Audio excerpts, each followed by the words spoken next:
Studio, you're muted. Unmute yourselves. Delighted today that 3 members of the Lake Chapala Orchestra are going to come and perform the prelude and the postlude. So please give a real warm welcome to Maggie Moran, Jason Green, and Robert Thieme, who are going to perform the 3rd movement from Vivaldi's Concerto in F major for 2 horns and continuo. Please give them a big welcome.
Good morning.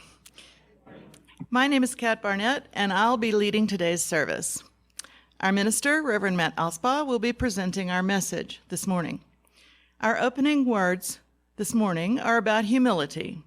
Here are some thoughts about humility from Mahatma Gandhi, Vana Bonta, who is an American author, and Rick Warren, a Southern Baptist evangelical pastor whom I just heard is moving out of the Southern Baptist to start his own church because he wants to women as ministers. To me, this list sounds a little bit like a UU congregation. It is unwise to be too sure of one's own wisdom. It is healthy to be reminded that the strongest might weaken and the wisest might err. Humility is the ability to give up your pride and still retain your dignity. And it isn't denying your strengths. It's about being honest about your weaknesses. And so, I just want to welcome you with live from Fellowship Hall. It's our LCUUF Sunday service.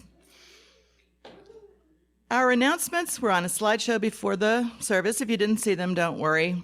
They were sent out by email yesterday, along with the order of service for today.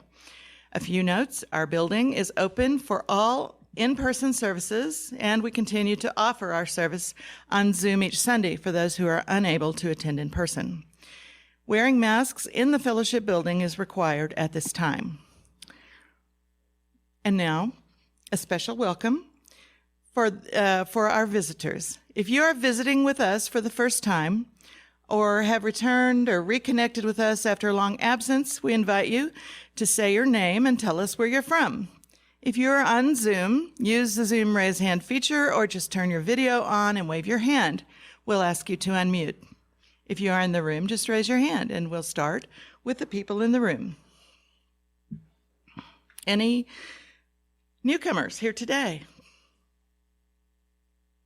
Don't see any.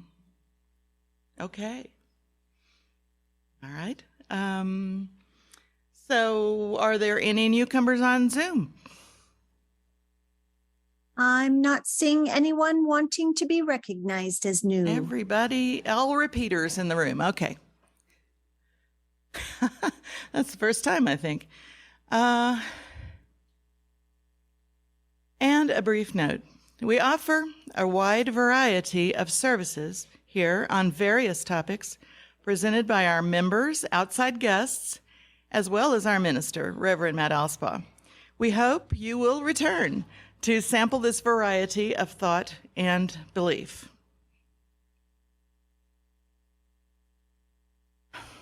Our chalice lighting words today are "With Love as My Guide" by Cindy Terlazzo. Amidst the swirl of life's challenges, fears, and even moments of crisis, I make time to gaze at the night sky to see the vastness there, and to remember that this moment in time is but a flicker. Not an inconsequential flicker, for what I do and think now does matter. My work, though, is to let the debris of the world pass by while I anchor myself to what I know is true: love, kindness, compassion, and caring for this precious life, this precious planet, and all that calls this place home. This is my North Star. With love as my guide, how can I possibly go wrong? Now, let us light our chalice with these words that we sing together.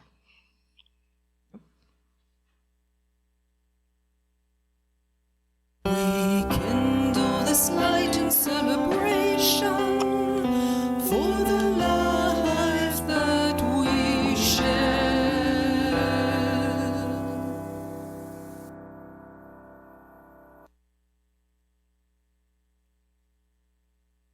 Our opening hymn is "Our World is One World." Please rise and join me in singing.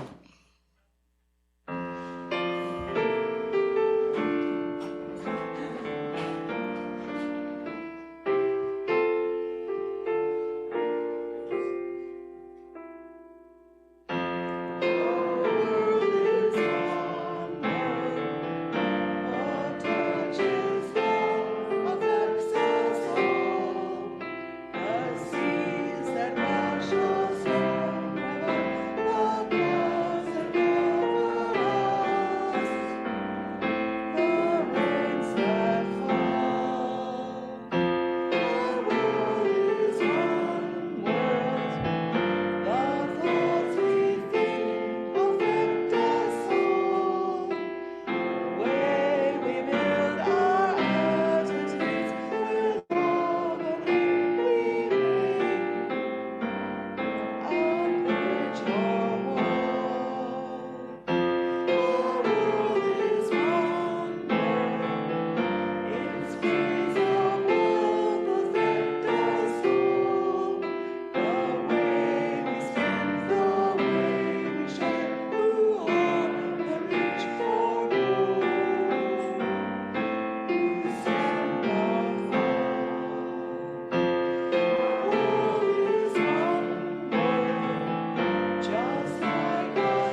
Each week, we take time to remind ourselves that we belong to a community which cares for each other. We do this by sharing any significant joys or sorrows in our lives. If you have a joy or sorrow to share today, you can type it into the chat now, and we'll read those aloud. First, let us recall the joys. Whatever you may be celebrating, whatever evokes a feeling of joy or peace for yourself or others, you on Zoom are welcome to type joys in the chat box. We'll start with the folks here. Are there any joys that people would like to share? Okay.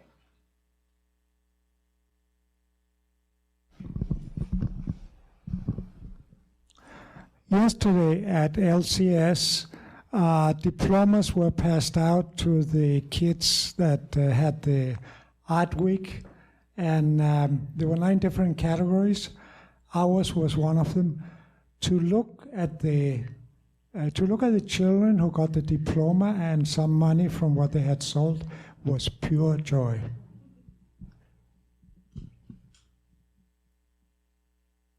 I'm Liz Hill. I'm Matt Alspaugh's wife, and I'm very happy to be back in Lakeside this week. Thank you. Welcome back. I'm Helen White, and the first is a joy that we've returned to this wonderful climate and area and escaped the heat in Missouri. And the second is that tomorrow we celebrate our 68th wedding anniversary. Congratulations.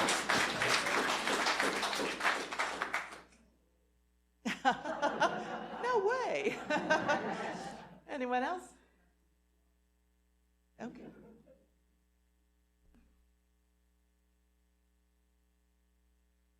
Are there any joys to be shared on Zoom? Yes, Kat, I have a couple. From Devorah Kelly, she says, a celebration of life was held for my husband on Wednesday in the Ferry Beach UU Outdoor Chapel in Maine. It was the perfect send-off with jokes, yodeling, and the pickup Ferry Beach Band. He would have loved it. And a joy from me, Colleen Beery. My daughter Miriam and her boyfriend Nick are now home in Austin, Texas, after an extended visit with me. They love Mexico and have decided to apply for residency and return in February to scout possible cities to live and work in. I'm over the moon. And that's all. Now let us voice our sorrows or concerns, whatever you or the world may be holding that is in need of our healing and caring thoughts. You are welcome to type sorrows and concerns in the chat box. Again, we'll start with the folks here in the room. Are there any sorrows or concerns that people would like to share here in the room? All joyful. That's a no. Okay. Are there any sorrows to be shared on Zoom? Yes, unfortunately, there are. First from Devorah Kelly, who says, both my son and daughter-in-law and several friends have tested positive for COVID while still at the beach, and my daughter and I are now isolating, although neither of us has any symptoms. Hopefully, we'll all come through this okay. Please light a candle from Pat Farkas, who says, I will miss you so much, my dearest Ian. Please light a candle for Liz Mulder, who says she has concern for the flood victims in Kentucky. Please light a candle of gratitude to Johannes Bjorner for helping us focus on the gun crisis in the United States. I believe that's a joy. Also, please light a candle for Ed's cousin. This is from Christy Reynolds, who says Ed's cousin is not doing well in her fight with cancer. And that's it. And this candle from our care team represents those sorrows that are too raw, too difficult for us to share aloud. So many of us have had losses, partners, children, grandchildren, pets, losses that remain with us every day. So many of us have burdens, anger, fear, and frustration. All of those things that weigh heavy on our hearts. We light this candle for all those unspoken sorrows.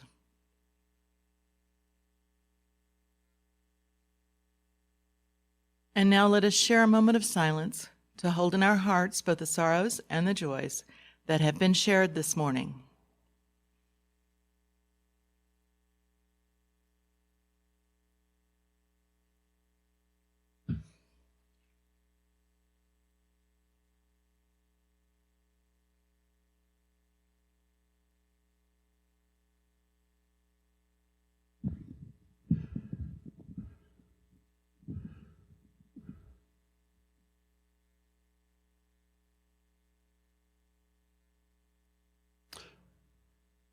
So I invite you this morning into a moment of a brief guided meditation.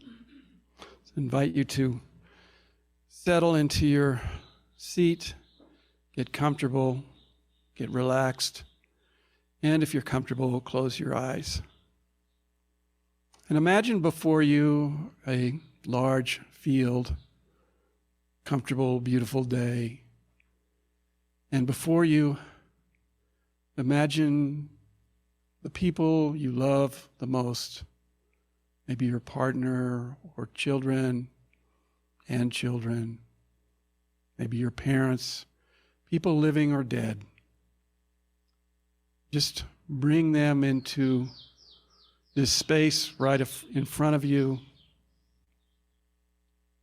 and imagine looking into their eyes, looking into the warm, moist eyes, smiling at you. Notice their smiles, the smiles of their lips.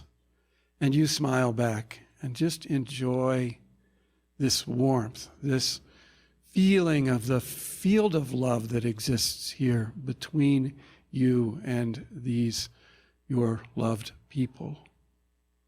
Just enjoy the embrace of this love, a sense of gratitude for their presence in your life, of compassion in both directions, feeling that they are supporting you and you them.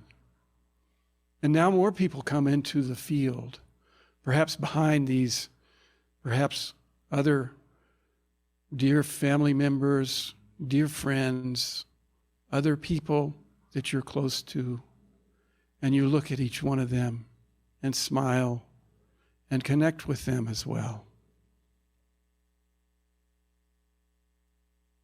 And others behind them, more people in your life, maybe acquaintances, friends, people that you may not have that much time with, but similarly, there is this feeling of connection, a feeling of love and compassion.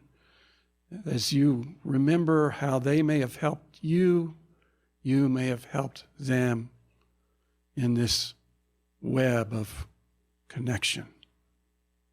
And you feel this deepening love with them and perhaps others that join behind them, other people in your life, other people maybe not even in your life, but in their lives that join in this field of love, bringing this sense of bliss, touching, connecting everything. As you recall these relationships, as you feel this energy of love and compassion and gratitude flowing back and forth as if like waves, just continue to look into the eyes of all of the people here, enjoying their presence, allowing them to enjoy being with you for a few moments longer. Let us be in this space.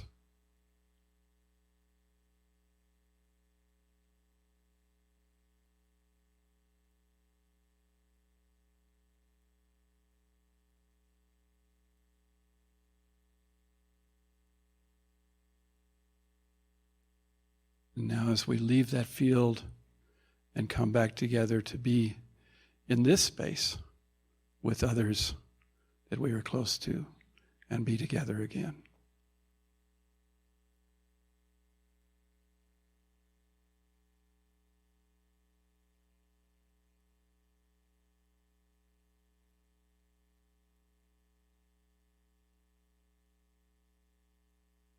This video is a brief interview of psychologist David DeSteno on ABC News.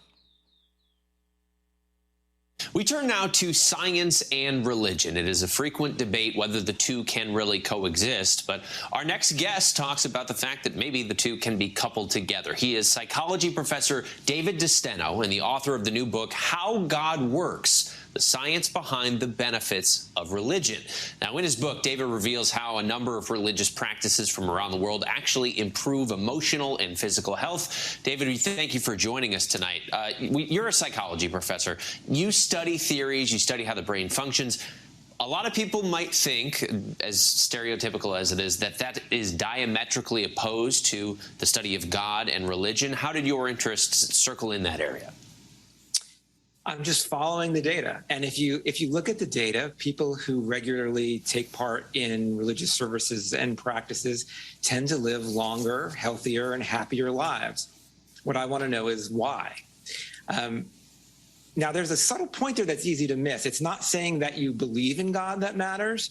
It's actually taking part in the daily or weekly rituals and practices of a faith that really does the heavy lifting. That's what predicts healthier and happier lives. And what that suggests to me is that those spiritual practices can be tools, and tools that might be adapted.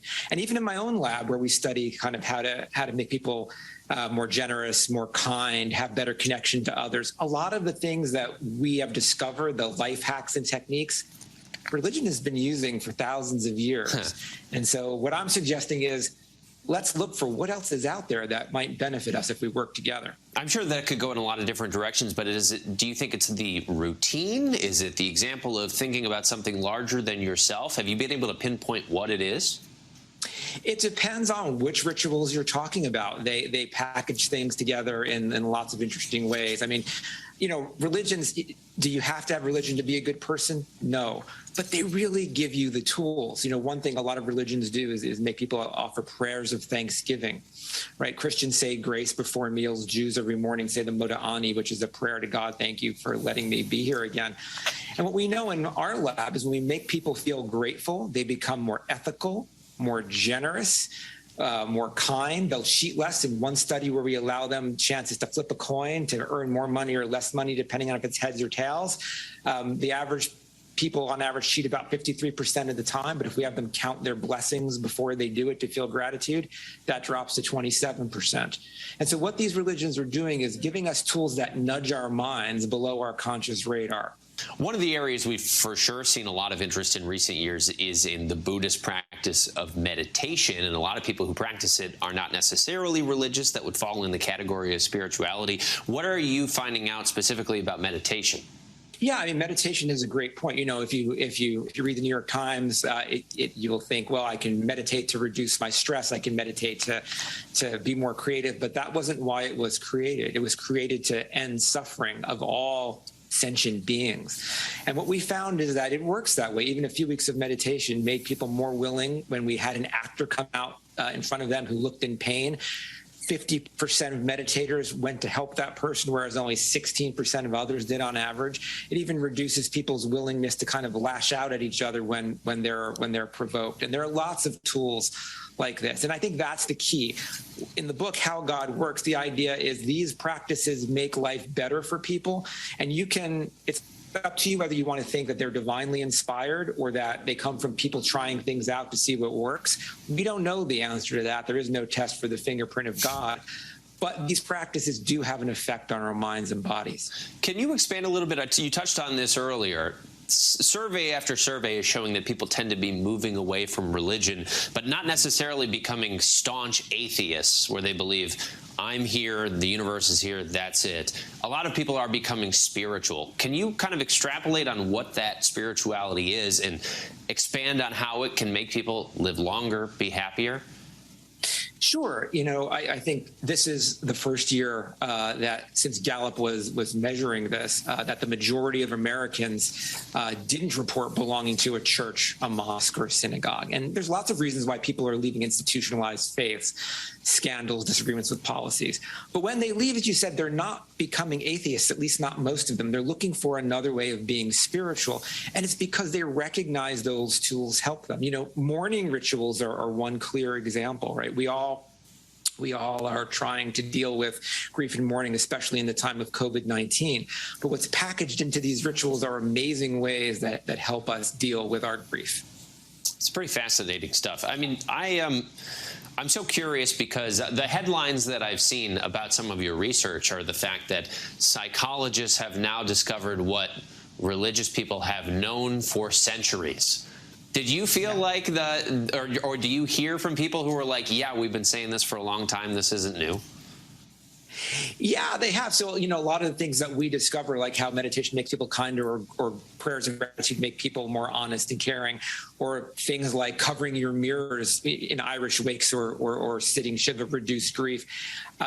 We'll say, oh, we have some data for this. And they'll say, well, yeah, but we knew that a long time ago. And sure, maybe they didn't understand how it worked, right? They couldn't do brain scans or randomized control trials, but they had intuitions. And I think that's why if we work together, we're going to be moving science of well-being forward more rapidly. I know that scientists don't want to make the research about themselves when they do interviews typically, so if I'm putting you on the spot, I apologize, and you don't have to answer it.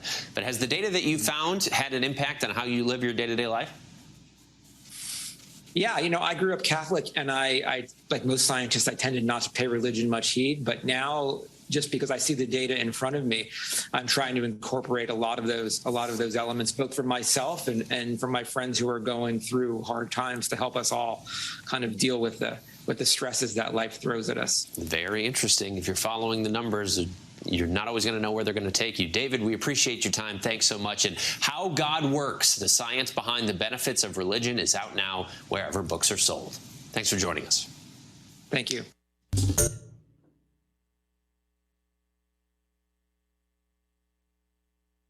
I think I'm going to wait till that other religion is done banging the bell. Wait for it.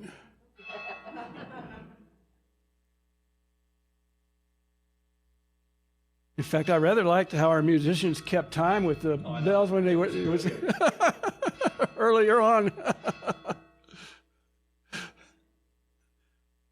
And yes, at least one more. I'm not sure how many exactly we get.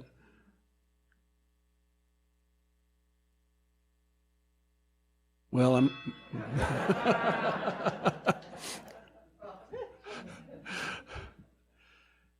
Have you ever been to a religious service that's a bit outside your familiarity or comfort zone? Maybe it was an invitation by a friend or relative to come see what their faith community was like. Or maybe it was a rite of passage, like a bar or bat mitzvah for a friend's child, or maybe a Catholic wedding mass or a church funeral. Or maybe it was an indigenous ritual included as part of a group tourist experience. If you're like me, questions come up during such events. First question is, am I going to stand out? Am I going to make a fool of myself by not knowing when to stand or sit or be asked to do some uncomfortable thing? And second, and maybe a more pointed question perhaps, is why are they doing all this, all these bizarre things in the first place? I mean, the standing and the bowing, the singing, the swaying, the smells, the bells, the prayers, the blessings. What's the point of all this? As we saw in the video, David DeSteno is a psychologist who studies human emotion. More recently, he's been exploring the psychological aspects of religious rituals and practices. And he describes how he got into this work. He had created a study on the effects of motor synchrony. That is, what happens when people synchronize their movements. And basically, the study had experimental subjects, as is typical college students, come in and do these things for a small amount of money. In this case, they were to listen to repeating tones on headsets and press a button in time with the tones. And so he arranged things for 2 students were in the same room doing this experiment. Actually, one was a Confederate, but they couldn't hear each other's tones, but they could see each other tapping on their button. And what Destino learned is that when the subject's button pressing was synchronized with the other one, they felt much closer than when the button pressing was out of sync. So what would happen is the subjects would make an effort to connect with the other ones. They'd ask questions like, hey, weren't you in that class last semester with me? Or didn't you go to that party last weekend? And they were even more willing than the out-of-sync subjects to help one another out with difficult tasks. In short, they became more compassionate. And Destino found this quite interesting, and he wrote a paper on it, of course. And then many people weighed in and said, hey, this isn't new. Religion has been doing this stuff for thousands of years with these rituals. Swinging, swaying, clapping, all these things synchronize people together in a group, and they feel a lot closer and more compassionate to one another. And it's true. I mean, even we Unitarian Universalists, who are sometimes called God's frozen people, at least the Northeast New England folks, do sing together and sometimes even clap in time, which we did a few weeks ago. Thank you, Michael. Sometimes reluctantly, and sometimes we even sway together. And I have video proof at various General Assemblies. I've seen it and even been part of this. Embarrassed to not sway with everybody. So David Destino started what he calls religio prospecting. That is, looking for religious practices that have emotional benefits for their participants. And he finds that a lot of the practices that we might see as kind of pointless or strange do have strong benefits. So a couple of examples.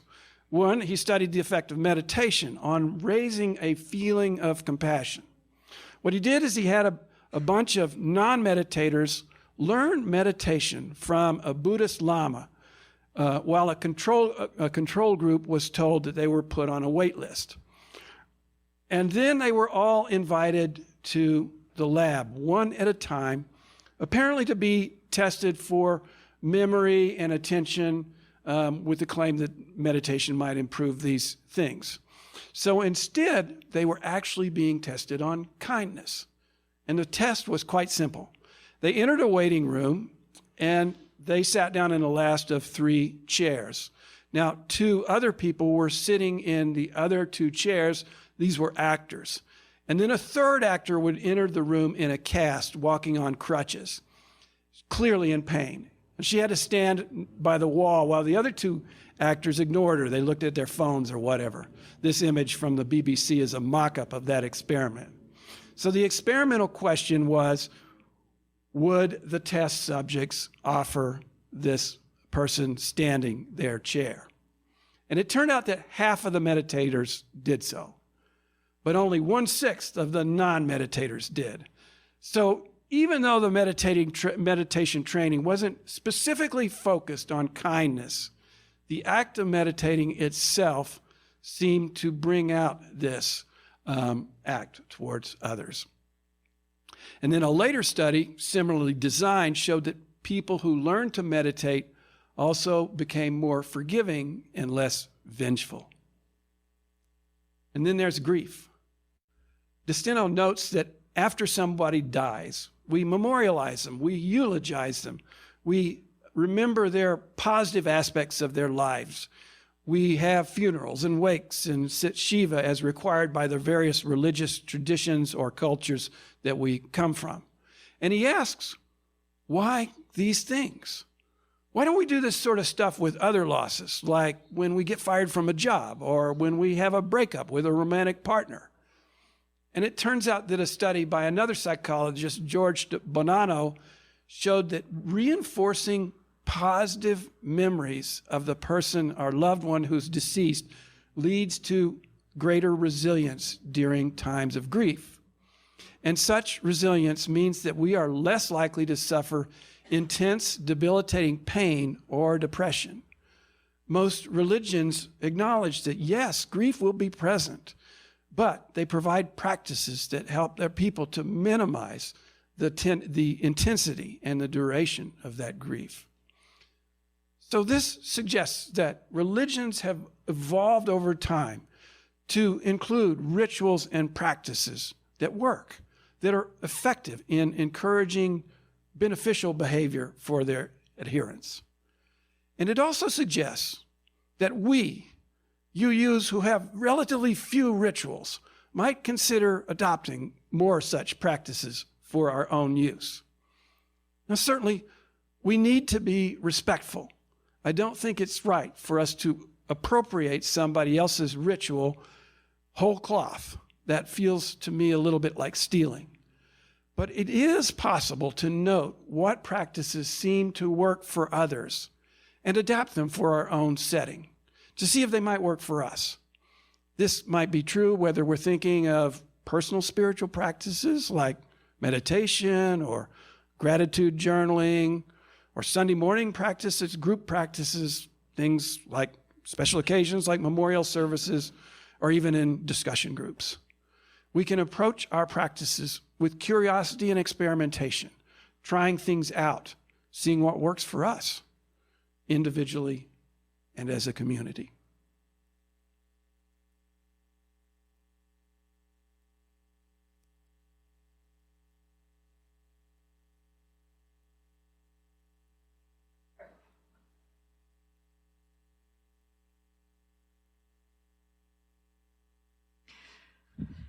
This reading is from an interview with Evan Thompson, author of the book, Why I Am Not a Buddhist.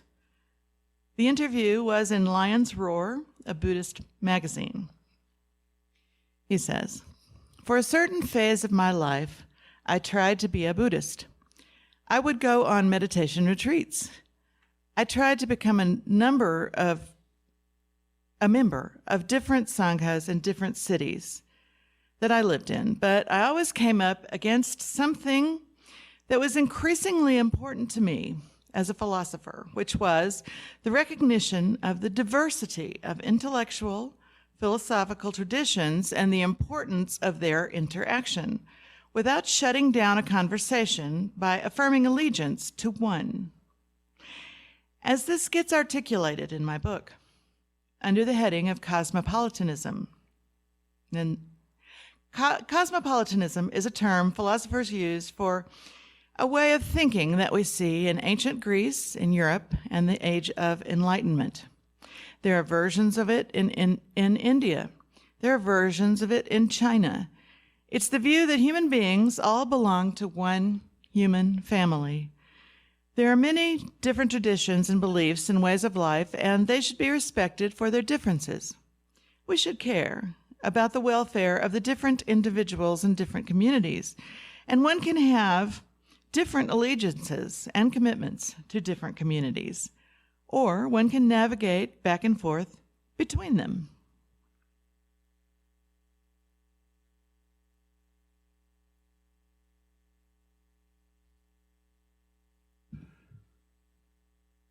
An old friend told me that she was exploring Buddhism, emphasizing that Buddhism was not a religion.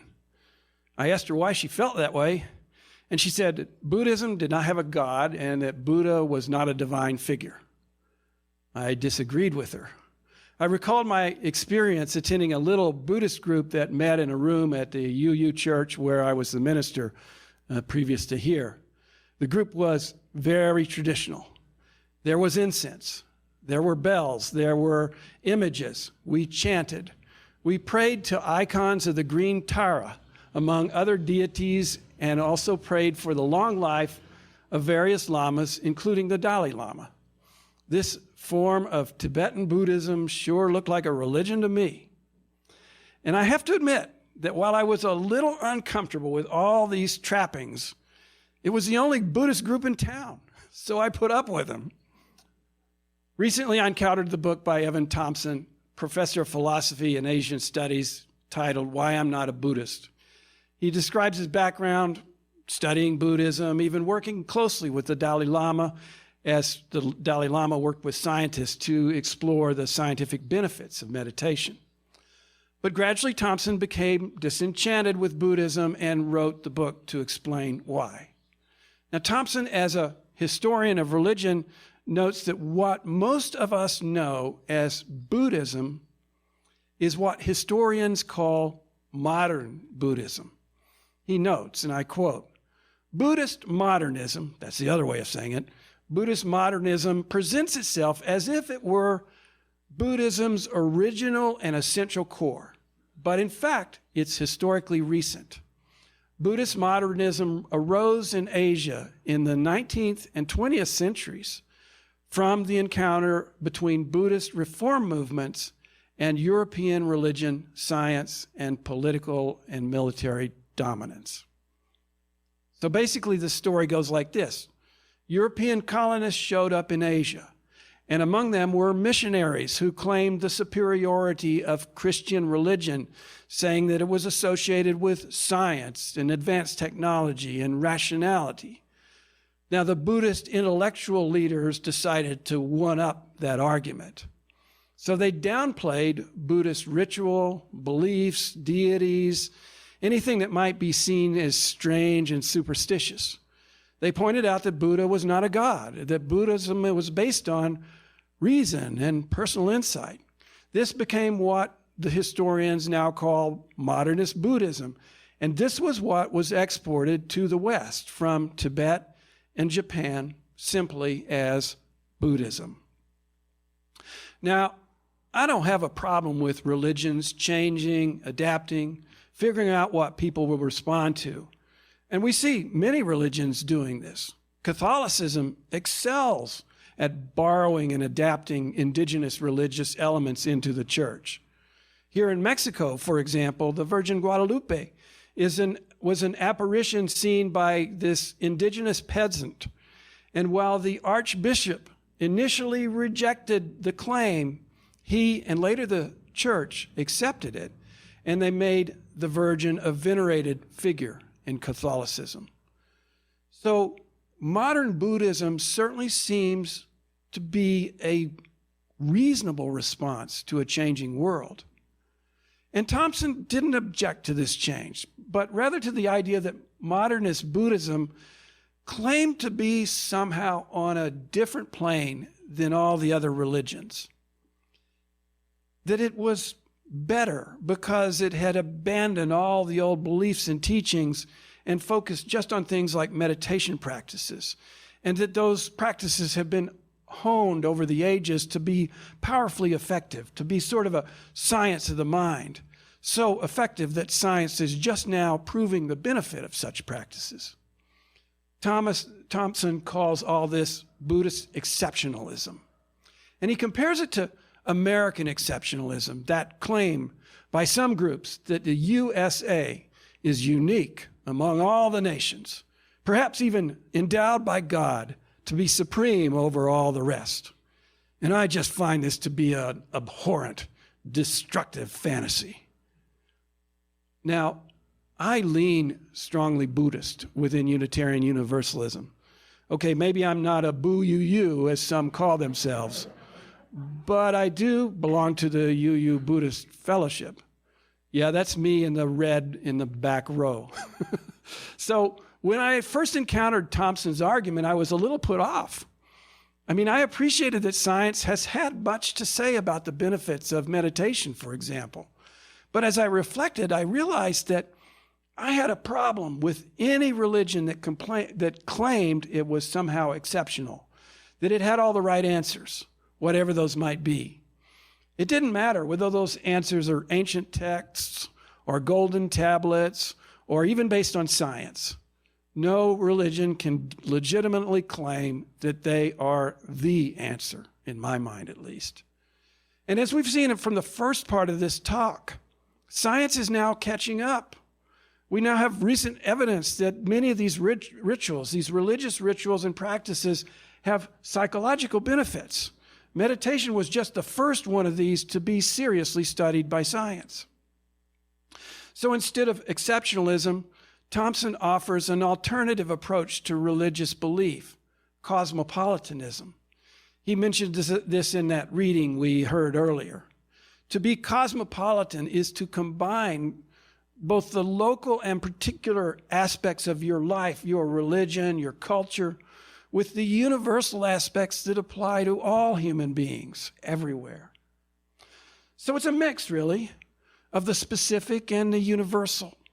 So the cosmopolitan in me is enchanted by the idea that there are psychological benefits from a variety of religious practices found the world over: singing, chanting, prayer, as well as meditation. And I can also enjoy the particular aspects found in Buddhism, or for that matter, Unitarian Universalism.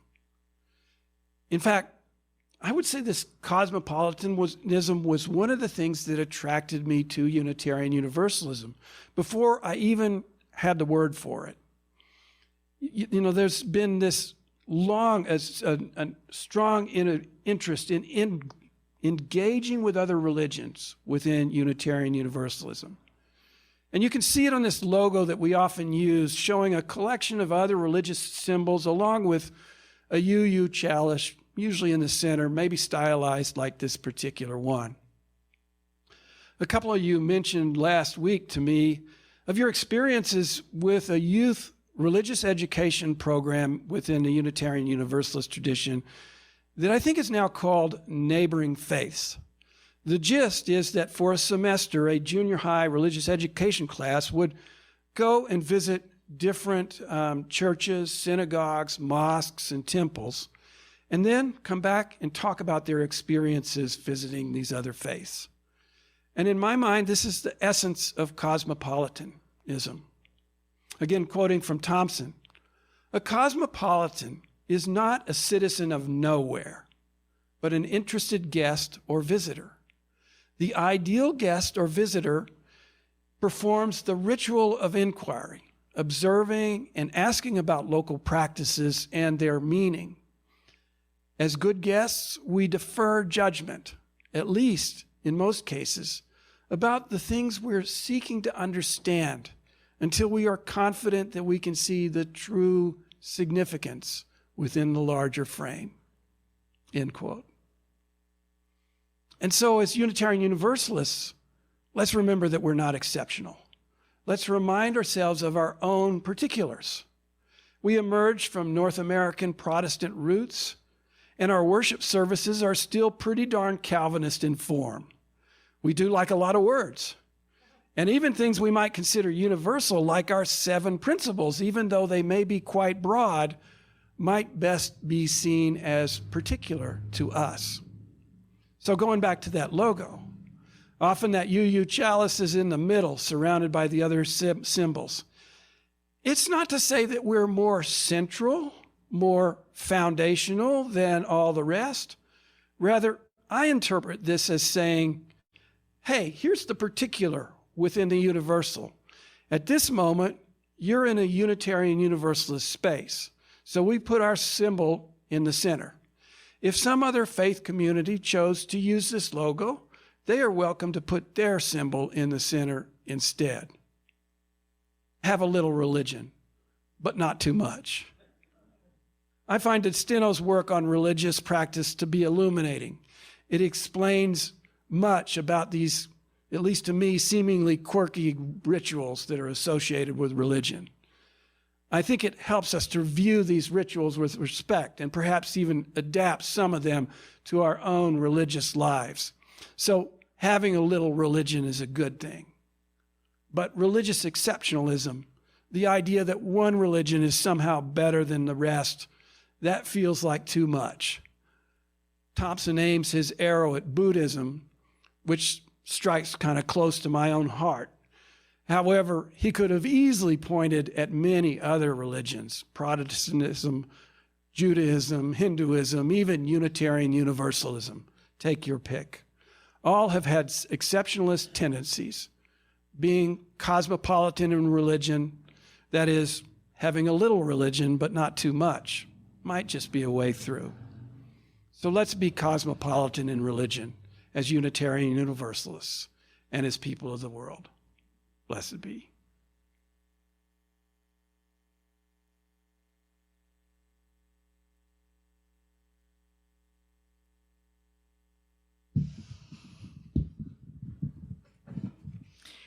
This is the time in our service when we ask that you remember that we share our gifts here through pledging and donations. Instructions for payments to the fellowship are on a slide during the announcements before the service every week. For the people here at the fellowship, we'll pass a basket. And while you are considering your gifts to the fellowship, remember that each month LCUUF donates 5,000 pesos or more to an organization in our lakeside community. We share 1/2 of the offering collected at the fellowship each week with that organization. For the month of August, we are supporting Poco a Poco, which helps people in the San Pedro Itzacan area. One of the services they provide is feeding children and adults who are vulnerable to kidney disease. They now have 6 community kitchens in the area. This year, Poco a Poco has received the gift of a piece of property near Mezcala with a warehouse and is now in the first steps of creating a community garden with a kitchen so that the people they serve can learn about planting and maintaining a garden, harvesting, and cooking, all in the same place. Poco a Poco wants this garden to be only planted with heritage plants so that they can be harvested, seeds collected, and new plants grown. At this time, they need seeds, tools, and helpers for the project.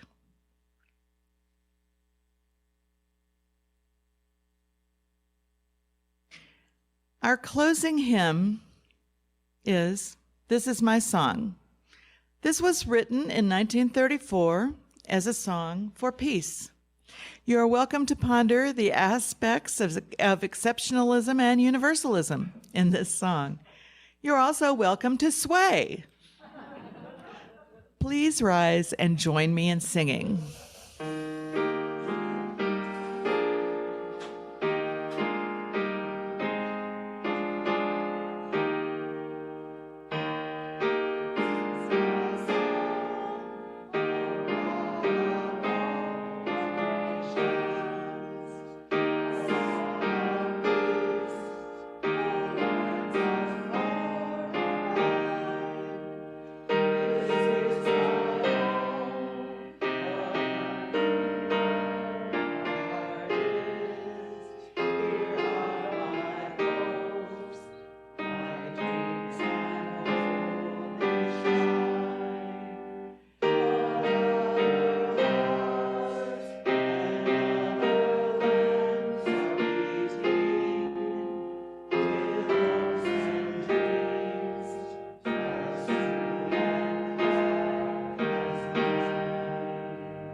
This is my song, a song of peace, a song of love, and a song of faith.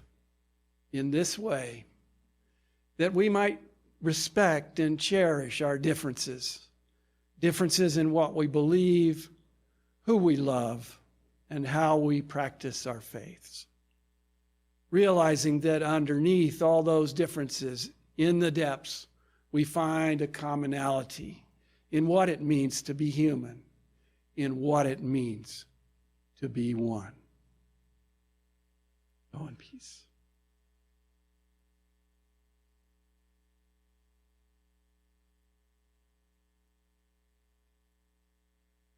let us extinguish our chalices with these words, which we read together. We extinguish this flame, but not the light of truth, the warmth of community, or the fire of commitment. These we keep in our hearts and share with all the world.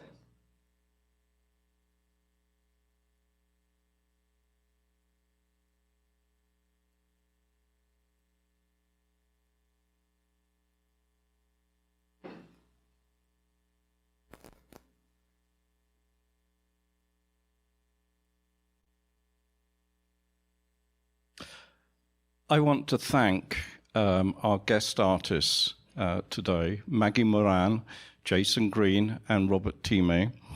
The piece that you heard at the start of the service, the Vivaldi Concerto, and the piece that you're about to hear as a solo by Jason Green are both pieces that they will be performing at the Lake Chapala Orchestra's concert in 3 weeks' time. There's a poster out there, and I apologize, but I do have tickets if you would like to go. On me. So I would like to finally introduce, once again, Jason Green, who is our principal horn player in the orchestra, and Robert Time, our pianist for the orchestra, keyboards. They will be playing a very beautiful piece, just perfect for meditation, which kind of ties in quite nicely, Matt, with what you were saying. Franz Strauss was the father of the great German composer Richard Strauss. Franz Strauss was also one of the preeminent horn players in Europe in the mid to end of the 19th century. He was also a very talented composer. And so, to perform the Nocturno by Franz Strauss, please welcome once more Jason Green and Robert Time.